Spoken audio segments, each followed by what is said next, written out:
యేసు ప్రభువారు సిలువలో పలికినటువంటి 7 మాటలలో 3 మాటలు మనుషులతో మాట్లాడినట్లుగా, మిగిలిన 4 మాటలు దేవునితో మాట్లాడినట్టుగా మనం గమనించవచ్చు. యేసు ప్రభువారు సిలువలో పలికినటువంటి 7 మాటలలో 3 మాటలు వెలుగులో చెప్పబడినట్టు, మిగిలిన మాటలు చీకటి పడిన తర్వాత, అంటే మధ్యాహ్నం 12 నుంచి 3 వరకు లోకమంతా చీకటి అయిపోతూ వచ్చింది కాబట్టి ఆ చీకటిలో యేసు ప్రభువారు చెప్పినట్లుగా కొన్ని మాటలు మనం గమనించవచ్చు. కాబట్టి ఆ చీకటిలో చెప్పబడినటువంటి మాటలలో 6వ మాట ఏంటంటే సమాప్తమైనది. యేసు ప్రభువారు చెప్పినటువంటి మాట ఏంటి?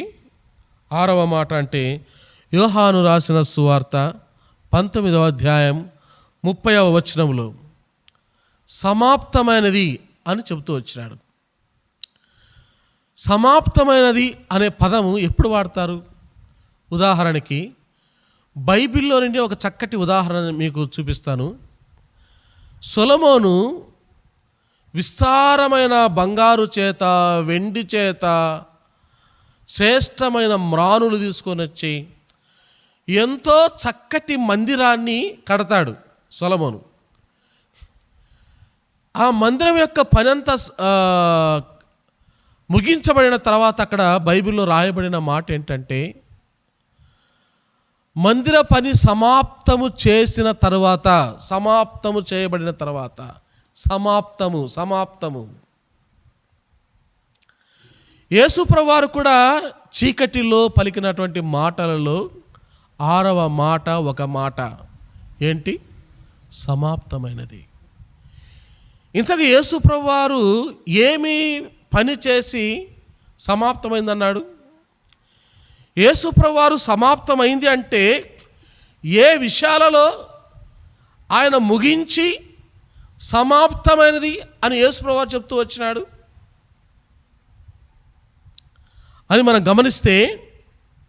గమనిస్తే బైబిల్లో ఒక 3 విషయాలు నేను మీకు జ్ఞాపకం చేయడానికి ఇష్టపడుతున్నా. 3 విషయాలను యేసు ప్రభువారు సమాప్తి చేస్తూ వచ్చినాడు సిలువలో. అందులో మొదటిది మార్కు రాసిన సువార్త 10వ అధ్యాయం. మార్కు రాసిన సువార్త 10వ అధ్యాయం 38వ వచనంలో, మార్కు రాసిన సువార్త 10వ అధ్యాయము 38వ వచనములో ఇక్కడ క్రీస్తు వారు 2 విషయాలు చెప్తున్నాడు. యేసు ప్రభువారు 2 విషయాలు చెప్తున్నాడు. ఏమని? తండ్రి నాకిచ్చిన గిన్నెలోనిది నేను త్రాగకుందునా అని చెప్తున్నాడు. ఏమన్నాడు? నేను త్రాగకుందునా అని చెప్తున్నాడు. తర్వాత రెండవది, నేను పొందవలసిన బాప్తిసము ఒకటి ఉంది అంటున్నాడు. అంటే మొదటిది తండ్రి తనకిచ్చిన గిన్నెలోనిది త్రాగడం ఒక పని. రెండవ పని ఏంటంటే రెండవసారి యేసు ప్రభువారు బాప్తిసం తీసుకోవడం. ఈ 2 పదాలు కూడా ఒకే అర్థాన్ని, ఒకే కార్యాన్ని సూచించేవిగా ఉన్నాయి కాబట్టి నేను ఎక్కువ వివరణ వీటి గురించి ఇవ్వడం లేదు. మత్తయి రాసిన సువార్తలో గెత్సెమనే తోటలో యేసు ప్రభువారు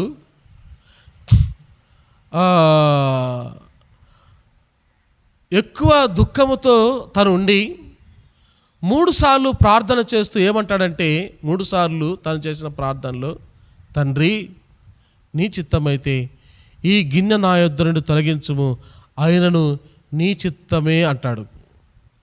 ఈ మాట అక్కడ ఎన్ని పర్యాయాలు చెప్తూ వచ్చాడంటే 3 పర్యాయాలు. తండ్రి నీ చిత్తమైతే ఈ గిన్నె నా యొద్ద నుండి తొలగించు. 3 పర్యాయాలు చెప్తాడు. అంటే ఆ గిన్నెలో ఏముంది? యేసు ప్రభువారికి దేవుడు ఏమిచ్చినాడంట? తండ్రి నాకిచ్చిన గిన్నెలోనిది నేను త్రాగకుందునా? ఆ రెండవ బాప్తిసము నేను పొందకుందునా? లూకా రాసిన సువార్త 22వ అధ్యాయం 42వ వచనంలో, తండ్రి ఈ గిన్నె నా యొద్ద నుండి తొలగించుము. లూకా రాసిన సువార్త 12వ అధ్యాయం 50వ వచనంలో ఈ మాట కూడా ఎప్పుడు చెప్పినాడు? సిలువకు వెళ్ళడానికి చాలా రోజుల ముందు ఈ మాట చెప్పినాడు. లూకా రాసిన సువార్త 12:50లో, నీ చిత్తమైతే తొలగించుము, ఆ గిన్నె నా యొద్ద నుండి తొలగించుము అని చెప్తూ వచ్చినాడు. ప్రియమైన వారలారా, యేసు ప్రభువారు ఆ కలువరి సిలువలో పలికిన 6వ మాట సమాప్తమైనది. ఇంతకు యేసు ప్రభువారు పరలోకపు తండ్రి విషయంలో ఆ తండ్రి తనకిచ్చిన ఏ పని నెరవేర్చి సమాప్తం చేశాడని చెప్తూ వచ్చాడంటే, మొదటిది తండ్రి తనకిచ్చిన గిన్నెలోనిది త్రాగి, తండ్రి తనకు నియమించిన రెండవ బాప్తిస్మం పొంది ఆ దేవుడు ఆ కలువరి సిలువలో సమాప్తము చేస్తూ వచ్చాడు. ఇది మొదటిది. రెండవది, రోమీలకు రాసిన పత్రిక 10వ అధ్యాయం 4వ వచనం, రోమా 10:4, సిలువలో ధర్మశాస్త్రానికి సమాప్తి అయి ఉన్నాడు అని రాయబడింది. యేసు ప్రభువారు రెండవదిగా దేనికి సమాప్తి అయినాడు అంటే ధర్మశాస్త్రానికి సమాప్తి అయినాడు. ఒకవేళ యేసు ప్రభువారు సిలువలో ధర్మశాస్త్రానికి సమాప్తి కాకబడకపోతే ఏమవుతుంది? అదే రోమీలకు రాసిన పత్రిక 4వ అధ్యాయం 15వ వచనంలో, ధర్మశాస్త్రం ఉండుట ద్వారా మానవుని పైన ఏమి ఏలుబడి చేస్తుందో అక్కడ చెప్తున్నాడు పౌలు. ఏమంటున్నాడు? రోమా 4:15, ధర్మశాస్త్రము దేవుని ఉగ్రతను పుట్టించును. ధర్మశాస్త్రము దేవుని ఉగ్రతను పుట్టించును. ఎందుకు పుట్టిస్తుంది దేవుని ఉగ్రత ధర్మశాస్త్రం మనుషుల పైన? అది ఒక యూదులకే కాదు, అది ఒక ఇశ్రాయేలు ప్రజలకే కాదు. వాళ్ళకు లిఖిత రూపంగా ధర్మశాస్త్రం ఉంటే అన్యులైన వారికి, లోకంలో ఉన్న ఇతర జాతుల వారికి ధర్మశాస్త్రం లేకపోయినా వారు మనస్సాక్షి ఒక ధర్మశాస్త్రంగా పనిచేస్తూ వచ్చింది. ఎందుకు ఈ ధర్మశాస్త్రం మనుషులపైన ఉగ్రతను కుమ్మరిస్తుందంటే, గలతీయులకు రాసిన పత్రిక 3వ అధ్యాయం 21వ వచనంలో, లేఖనం అందరినీ పాపములో బంధించెను అని రాయబడింది. లేఖనం అంటే ధర్మశాస్త్రం ఏం చేసిందంట? మనుషులందరినీ ఏం చేసింది? పాపములో బంధించింది. ఎలా బంధించింది? యాకోబు భక్తుడు అద్భుతంగా రాస్తాడు. యాకోబు రాసిన పత్రిక 2వ అధ్యాయం 10-11 వచనాలు ఏమన్నాడు అక్కడ? ఎవడైనాను ధర్మశాస్త్రం అంతా గైకొనియు ఒక్క ఆజ్ఞ విషయంలో తప్పిపోయినడలా ఆజ్ఞలన్ని విషయంలో అపరాధి అగును. యేసు దగ్గర ఒకడు వచ్చామడిగినాడు, అయ్యా నేను నిత్య జీవానికి వారసుడు కావాలంటే ఏం చేయాలన్నాడు. దేవుడు నీకు ఇచ్చిన ఆజ్ఞలను పాటించన్నాడు. నేను చిన్నప్పటి నుంచి పాటిస్తున్నాను, ఒక్క ఆజ్ఞ కూడా తప్పిపోలేదన్నాడు. అయితే నువ్వు ఒకటి చేయన్నాడు, నీ ఆస్తిని బిదలకు అమ్మి నన్ను వెంబడించన్నాడు. అది చేయలేక నిత్య జీవాన్ని పోగొట్టుకుంటూ వచ్చాడు.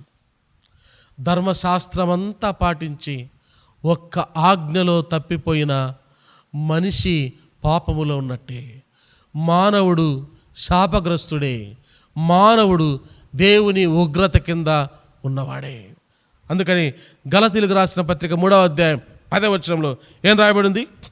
ధర్మశాస్త్ర గ్రంథమందు వ్రాయబడిన విధులన్నీ చేయుటయందు నిలకడగా ఉండని ప్రతివాడును. ఎవరంట? శాపగ్రస్తుడు. అంటే ఇక్కడ ధర్మశాస్త్ర మూలముగా మానవుడు ఏమవుతున్నాడు? పాపములో బంధించబడుతున్నాడు. ధర్మశాస్త్ర మూలంగా మానవుడు ఏమవుతున్నాడు? శాపగ్రస్తుడు అవుతున్నాడు. ధర్మశాస్త్ర మూలముగా మానవుడి పైకి ఏ ఉగ్రత? దేవుని ఉగ్రత కుమ్మరించబడుతుంది. ఇలాంటి భయంకరమైన పరిస్థితుల్లో ఉన్న మానవుణ్ణి ధర్మశాస్త్రం క్రింద నుండి విడిపించడానికి యేసు ప్రభువారు రోమా 10:4 చెప్పబడిన ప్రకారము సిలువలో ధర్మశాస్త్రానికి యేసు ప్రభువారు సమాప్తి అవుతూ వచ్చినాడు. యేసు ప్రభువారు సమాప్తమైనది అని చెప్పడంలో ఉద్దేశం, అవును నేను ధర్మశాస్త్రాన్ని నెరవేర్చి కొట్టేశాను, ఆ ధర్మశాస్త్రం కింద ఇంకా ఎవడు ఉండడానికి వీలు లేదు, సమాప్తము అన్నాడు. అందుకని రోమిలకు రాసిన పత్రిక 8వ అధ్యాయం 3-4 వచనాల్లో ధర్మశాస్త్ర సంబంధమైన నీతి విధి నెరవేర్చబడవలనని దేవుడు ఆయన శరీరమందు పాపమునకు శిక్ష విధించను, పాపమునకు శిక్ష విధించను. యెషయా గ్రంథం 44:22-23, యెషయా 44:22-23లో యెహోవా కార్యమును సమాప్తి చేసి ఉన్నాడు. ఏ కార్యం? మనుషుల పైన ఉన్న పాప కార్యాన్ని సమాప్తి చేసి ఉన్నాడు. 2 విషయాలు. మొదటిది ఏంటి? తండ్రి తనకు అనుగ్రహించిన గిన్నెలోనిది త్రాగడం, రెండవ బాప్తిసం పొందడం. ఈ 2 విషయాలను యేసు ప్రభువారు సిలువలో సమాప్తి చేశాడు. రెండవ అంశం ధర్మశాస్త్రం విషయమై యేసు ప్రభువారు సిలువలో సమాప్తి చేశాడు. మూడవది యోహాను రాసిన సువార్త 17వ అధ్యాయం 4వ వచనం. తండ్రి తన చిత్తాన్ని నెరవేర్చి, తండ్రి చిత్తాన్ని యేసు ప్రభు నెరవేర్చి, ఆయనకి ఇష్టమైన కార్యములన్నీ నెరవేర్చి ఆ కలువరి సిలువలో సమాప్తి చేసినాడు.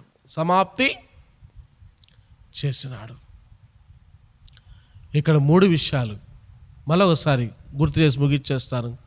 మొదటిది గిన్నెలోనిది త్రాగడం, రెండవది ధర్మశాస్త్రం విషయమై, మూడవది తండ్రికి ఇష్టమైన కార్యం నెరవేర్చి, ఈ 3 విషయాల్లో యేసు ప్రభువారు సమాప్తి చేసి మనకు విడుదల, విమోచన మనకిస్తూ వచ్చినాడు.